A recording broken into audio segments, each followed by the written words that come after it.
Hola, ¿qué tal? Muy buenas tardes. Les saludamos desde aquí, desde Ayoquín, y estamos haciendo este videito para hacerles la invitación este viernes 19, este próximo viernes, para que vayan y asistan a Aquamundo, ya que estamos organizando un evento a beneficio del muchacho Emanuel Barrios Varela. Este chico tiene cáncer, entonces estamos organizando un zumbatón junto con Team Club, y la invitación está abierta para todo el mundo. Pueden ir niños, adultos, mujeres, hombres. Es un día familiar para todos y nosotros con todo gusto los vamos a esperar allá para que asistan a este gran evento. Es importante ayudarnos unos a los otros, es importante ahorita apoyarnos, ¿ok?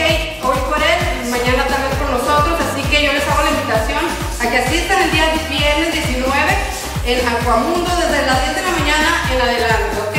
Agua prieta, que se vea que todos podemos ayudar y que unidos podemos lograr muchas cosas. Así que, chicas, pa' que llora mamacita, si así no se ve tan bonita, déjeme probar esa